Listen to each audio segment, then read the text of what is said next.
Welcome to our lesson on graphing rational functions. So to get back on track, we are going to quickly recap what we know so far from this unit. First of all, we talked about checking concavity, and that's where we took our second derivative and we saw if it was positive, if it's greater than 0 for an interval, then we know that f at x is concave up. So this has to be true. Your second derivative is greater than 0. We know that the function is concave up on that interval. If your second derivative happens to be a negative value, then we know it's concave. The original function is concave down on that interval. Now, if f at x goes from being concave up to concave down, or vice versa, at a specific value, then we have a point of inflection at that value. So these are things that we talked about previously.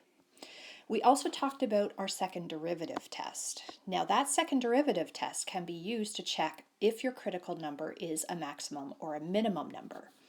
So if you have x equal a being your critical number, you can calculate the value of the second derivative at that value of a. And if it happens to be positive, if it gives you a number bigger than 0, then we have a local min, because we know that if that second derivative is positive, we've got a concave up graph, which then of course makes us have a little minimum down here. If we have our second derivative being less than 0, second derivative is less than 0, then we have a local maximum happening. And that's because if our second derivative is less than 0, our graph is going to be concave down at that spot. And of course, if we're concave down, then that produces our local maximum happening there. If we have that critical number and our second derivative gives us a value of exactly 0, then it's inconclusive. We don't have concave up or concave down necessarily. The second derivative test fails, and we have to go back to that first derivative test that we talked about in our previous unit to determine if there's a local max or min there, or neither at that particular point. Okay, the last thing that we had talked about previous to this lesson is our quotient rule. Now, we didn't go ahead and develop that quotient rule. We're just going to use that. There are videos out there that go through the development. Likewise, your textbook will go through the development of it. But in the end, if you have a function where you have the quotient of two other functions, so my h at x is my f at x divided by g at x, then the derivative of h at x, of the entire function, is the derivative of the top, f prime at x, times the bottom, g at x, minus the derivative of the bottom, g prime at x, times the top, f at x, all over the bottom squared. So that is something you need to make sure that you know. Now, all of these pieces together can help us graph rational functions. We already know some information about graphing rational functions from advanced functions. So we're going to go through some things here, reviewing quickly some advanced function stuff. We know that we could determine the domain of our rational function and any points of discontinuity, like vertical asymptotes or holes in our rational function graph. What we want to do for that is look at the value of our denominator, the values of x that make our denominator equal to 0. So we're going to examine values of x that make g at x, make the denominator equal to 0. And at these values of x, where g at x equals to 0, we could have potentially holes in our graph if that factor of the denominator will reduce with a factor of the numerator, or if it doesn't reduce, we have a vertical asymptote at that particular value of x. Next, speaking of asymptotes, we need to determine any equations of asymptotes. So from this, of course, we're going to get, from the first part, we get where the vertical asymptotes, if there are any, will be.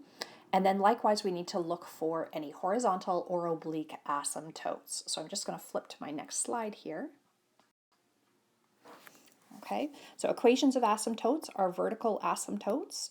So VA for vertical asymptotes will happen where the denominator is equal to 0 once it's in its simplified form. Okay, so your vertical asymptote is where the denominator equals 0 when h at x is in its simplified form.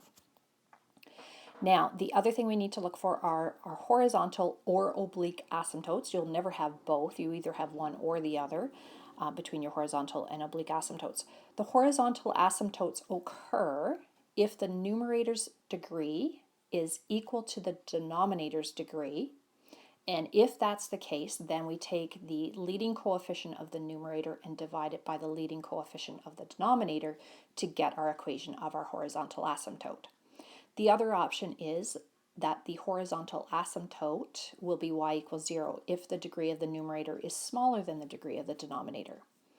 There will be an oblique asymptote if the degree of the numerator is bigger than the degree of the denominator, and we use long division to get that. So I have summarized here the horizontal asymptote information. If the degree of the numerator is less than the degree of the denominator, then the horizontal asymptote is y equals 0. If your degree of the numerator is equal to the degree of the denominator, then the horizontal asymptote will be y equals, and it's the leading coefficient of the numerator divided by the leading coefficient of the denominator. So that's what this is supposed to be saying right here. So hopefully that makes sense. The third option for asymptotes is that you have an oblique asymptote, and that occurs if the degree of the numerator is greater than the degree of the denominator. And we use long division to get the equation of that oblique asymptote. So I have if the degree of the numerator is greater than the degree of the denominator, there's an oblique asymptote, and we use long division to get its equation. So you might have to go back and review some of that from your advanced functions work. Also from advanced functions, you were able to determine the x and y intercepts. In fact, we could do that back in grade 9 when we had lines. Anytime you want a y-intercept, you just evaluate the function at x equals 0. So for our x-intercept, or for y-intercept, we evaluate, and in this case I used h for my function. So h at 0 is what we evaluate. We're really let x equal 0. And for our x-intercepts, we're going to let y equal 0 and solve that equation for the x. So all of those things you were able to do using our skills in advanced functions. However, we now have calculus to help us find those local max and min points. So the first step to doing that part of it, or the second step overall, is that we use the first derivative to determine any critical numbers. And remember, really what we're doing here is we are figuring out where h at x is equal to 0. We're really solving that equation. Sorry, not h at x, let me fix that, h prime at x equaling 0, and we solve that equations. We also want to use, and this is new because we're not in polynomial functions anymore, we also want to use any discontinuities. So we also need to look at where h at x is not differentiable. So then when we set up our interval tables, we've got to keep in mind all the critical numbers as well as our discontinuities, where our f at x or h at x in this case is not going to be differentiable.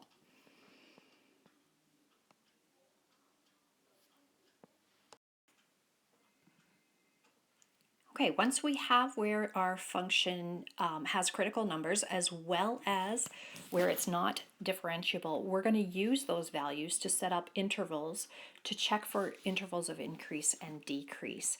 So if your critical numbers and where your values of x are not values of your function is not differentiable, let's say those values are a, b, and c, then you would set up intervals based on that, set up an interval table there. So if your critical numbers are a, b, and c, you would, in order from smallest to largest, you would set up your intervals less than a, between a and b, b and c, and then greater than c, and then check the sign of your derivative to figure out if it's positive or negative. So your derivative in here will either be positive or negative on that interval, and then that tells you the behavior of your actual function, whether it's an increasing function on that point or a decreasing on that interval. All right, then we can move into our second derivative stuff that we've just talked about. We're going to find any possible points of inflection, and to do that, we're going to solve 4 where our h double prime at x is equal to 0. So we want to solve that. And we also want, again, any discontinuities, any place where our function h at x is not differentiable. Okay, from there, step 3b here is really an optional step. We've already checked to see whether we have local max and mins based on step 2b above with our intervals of increase and decrease. This is your second derivative test here for max and mins, but it's not, if we've already done step 2b, it doesn't make sense to do this again. So you don't have to worry about this step so much. But part C is important here. We're going to determine where our graph is concave up or concave down. And again, we're going to set up an interval table using those critical values that we found up here in 3a. But this time when we set up that table, we're checking the sign of our second derivative to figure out if our original function h at x is concave up or concave down. So if D and E happen to be our possible points of inflection, let's say these are D and E. In math, actually, E has a numerical value assigned to it, but let's pretend here it's just a parameter, just a value, not actually the numerical value it's been assigned. Here we want to, again, check for the sign. This is going to be positive or negative, the sign of our second derivative, and that tells us if our h at x is going to be concave up or concave down, depending if it's positive or negative. From there, we're just going to graph our function, and those steps are just very similar to what you've done before. Our last step is to actually take all this information and graph our function. The first thing I would do is determine y coordinates for your max and mins and your points of inflection.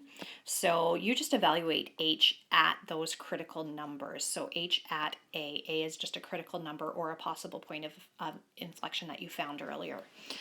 Those will give you actual points that you can use on your graph. Also, when I'm graphing, I would plot any asymptotes with dotted lines, just as guides. I would plot those max min points of inflection as well as my x and y intercepts, and I would label those on my graph. And then just use your concavity and intervals of increase and decrease to help you with your end behaviors. There's no longer a need to sub in really big numbers or really small numbers or numbers really close to those vertical asymptotes to find what's happening, because you know what's happening based on the concavity and your intervals of increase and decrease. So our next job then is to actually put this into action.